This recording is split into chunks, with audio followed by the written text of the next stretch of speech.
বিনিময়ে, লক্ষাধিক মানুষ আহত হওয়ার বিনিময়ে যে স্বাধীনতার স্বাদ ভোগ করার দিন আমাদের কাছে এসেছে, আজকে আমরা কেন জানি তাকে হারাতে বসেছি, যেটা এই জাতির জন্য কখনোই কাঙ্ক্ষিত ছিল না। আপনারা যারা এখানে জীবনের ঝুঁকি নিয়ে আন্দোলন করেছেন, নিশ্চয়ই আপনাদেরও কাঙ্ক্ষিত ছিল না।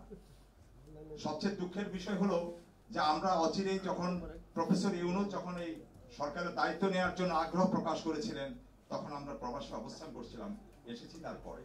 কিন্তু তখন প্রবাসে বসেও আমরা কিন্তু একটা স্বপ্নের ভালো একজন অভিভাবক পেয়েছি, সে আশায় ওনাকে আমরা অভিবাদন জানিয়েছিলাম, সমর্থন জানিয়েছিলাম।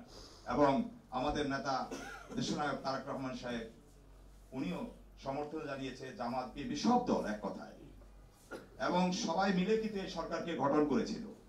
কিন্তু প্রথম দিকটায় যখন দেখলাম যে একটা ছন্দ ছিল, রাজনৈতিক দলগুলোর পরামর্শ নিয়ে, বিশেষ করে বিএনপি এবং বড় রাজনৈতিক দল যারা আছে তাদের সাথে আলোচনা করে বেশ কিছু পদক্ষেপ নেওয়া হচ্ছিল, তখন আমরা কিন্তু ভাবছিলাম যে জাতীয় ঐক্যটা ধরে থাকবে। প্রথমে আমরা এই সরকারকে কিন্তু এই সরকারের রূপে দেখতে চাইনি, আমরা এই সরকারকে দেখতে চেয়েছিলাম, আমাদের প্রস্তাব ছিল, তার আগে থেকে আমরা সবসময় বলে আসছিলাম একটা জাতীয় বিপ্লবী সরকার করা হোক। জাতীয় বিপ্লবী সরকার না করে তারা এখন না জাতীয় বিপ্লবী সরকার হলো, না তারা সাংবিধানিক সরকার হলো, তারা মাঝামাঝি একটা পর্যায়ে পড়ে বারবার আমাদেরকে একটা গোলক ধাঁধায় ফেলে দিচ্ছে। আজকে যদি আমরা জাতীয় বিপ্লবী সরকার সকল রাজনৈতিক দলের অংশগ্রহণের প্রতিনিধিকে নিয়ে জাতীয় বিপ্লবী সরকার গঠন হতো, তাহলে মনে হয় না আজকে 101 দিনের মাথায় এই সরকারের অবস্থা বা আমাদেরকে একটু মৃদু সমালোচনার সুরে তাদের জন্য পাশে এসে আমাদেরকে তাদের বিরুদ্ধে দাঁড়াতে হতো না, তাদের বিপক্ষে কথাগুলো বলতে হতো না। আজকে উপদেষ্টারা নিয়োগ হয় যেন বলা হয় যে উচ্ছ্বরিতর বিয়ে। আমাদের একটা প্রবাদ আছে, যাকে ইচ্ছা তাকে নিয়ে চলে যাচ্ছে তাকে উপদেষ্টা। প্রথম দফায় যা হলো সেটাও কিছুটা মন্দের ভালো, দ্বিতীয় দফায় নিল সেটা নিয়েও জনগণের আপত্তি ছিল, তৃতীয় দফায় যাদেরকে নেওয়া হলো সেটাও জনগণের প্রবল আপত্তি। আমরা শেখ বশির নামে শুনি, সেই শেখ থেকে আমরা বের হতেই পারি না।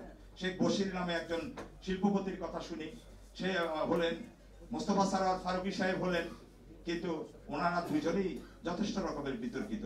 কোন ভাবে কোন জিন ওনাদেরকে, কোন ভূত তাদের নামগুলো এই অন্তর্বর্তীকালীন সরকারে যেদিন বাংলাদেশ আবারও উত্তপ্ত হয়ে উঠছিল সেই নূর হোসেন দিবসকে কেন্দ্র করে, সেদিন কেন কিভাবে কোন পন্থায় আজকে পুরো জাতি এখনো সে অন্ধকারে, এখনো সরকারের পক্ষ থেকে সে ব্যাপারে খোলাসা করা হয়নি।